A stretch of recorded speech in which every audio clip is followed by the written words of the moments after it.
Dette Stampesletta på Lillehammer. Nå det store ambisjoner I byens fotballklubb.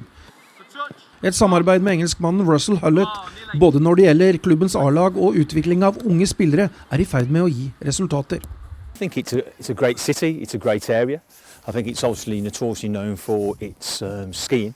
But when we first came here, we sort of looked at it and thought there's no reason why we couldn't produce good football players. I think everything's geared up now to form good links.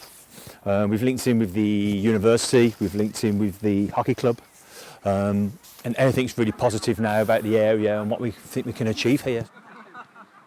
We found the players were very, very technically good. We found they were naturally athletic. A lot of them sort of played cross sports, which we believe is good for their development.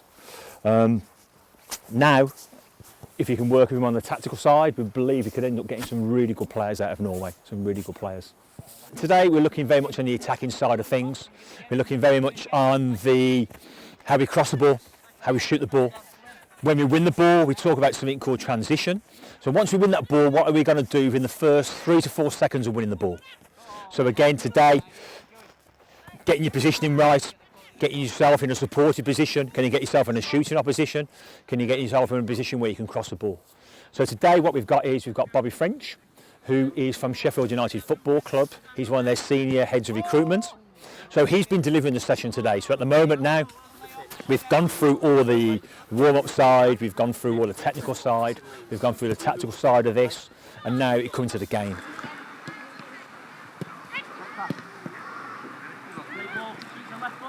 Sometimes little is better. I think it's all about the quality and how you train. I think you can sort of train 5, 6, 7 times a week, and it's actually probably detrimental to your sort of development. If you overtrain, you're going to get fatigued, you're going to get tired, it's going to affect your performance. It's going to affect your performance. So I think sometimes just look at better off training a lot more quality. So sometimes an hour's worth of quality is better than 3 hours worth of sort of bad practice. I think the Norwegians take for granted how good their facilities actually are at times. For instance, in England, if you look, the winter training facilities are really poor. A lot of time they have to go and train indoors, the outdoor facilities are very limited. I think here you can just walk, it's like the pitches here, you can just walk onto most pitches in the daytime. The way we look at it is there's no reason why you can't be a good football player in Norway. You've got 24 hours, 24/7 facilities realistically. Like I say, here you can just walk on, play any time you sort of like. I'm surprised just how good the facilities are. A lot of the pitches like this as well, they've got underfloor heating. You'll get snow ploughs on to clear the snow. It's just really good. We'll try both of our feet. So hopefully we've had some bad shots and some good ones, and that's what it's all about. It's all about learning. Okay. So I'm here representing Sheffield United Football Club back in England. My job back there is head scout, so I work in the academy looking at players from 7 to under 16. Now we're looking at making a relationship over with the Norwegian side of what we have going on. I feel it's been a great organisation. We feel there's a lot of players in Norway that we could potentially look at in England, so that's the main reason we're here. And we feel the experiences the players could get back in England could be something moving forward that we could do. The technical quality of the players is really high. In comparison within England, I think technically the players are as good.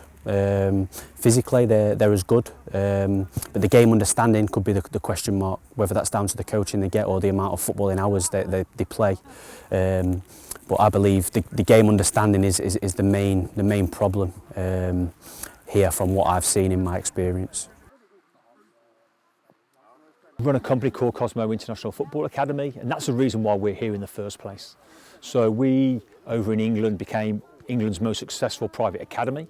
We've produced 94 players who've gone on to play professional football, and that's within a 12-year period.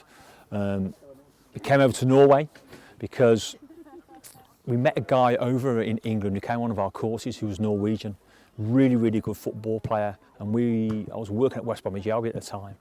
We were due to take him in for a trial, but unfortunately he picked up a real bad injury, a real bad leg break, which to be honest has finished any chance he would have had of playing professional football, such was the injury. When we spoke to his father, he said, well, if you think my son's good, you want to see the players we've actually got over in Norway. You know, this is not even the tip of the iceberg. So we came here, started running courses. And like I say, we were really impressed with the quality of the players, some really, really good players. So I've probably been here about 2 years now within this sort of upland Lillehammer area. Our aim is to form really good links with all the clubs within the area. We want to stay impartial, we want to stay independent, and we feel that's really important. In England, it's all about building relationships. It's all about linking in and partnerships. It's not about being selfish. And it's all about the youth players. That's what matters for us. It's all about the youth players. So Lillehammer, we had a meeting with them. I had a meeting myself a couple of months ago with regards to Lillehammer Football Club itself. So had the meeting, they spoke to me about how they want to take the club forward and how to restructure their club in terms of their youth development and also link a clear pathway from the juniors through to the seniors. I really like the ideas, and I think the chance to sort of come to a club like this and put your imprint on it and carry on the good work what's gone on was just too good an opportunity to sort of turn down. So at the moment, the club have been fantastic. Everything I've sort of suggested and shared ideas with the club, they've really embraced and really looking at taking the club forward. So I've been really pleased about that. And they're a joy to work with, and I think with the plans they've got to take the club forward, it could be really good.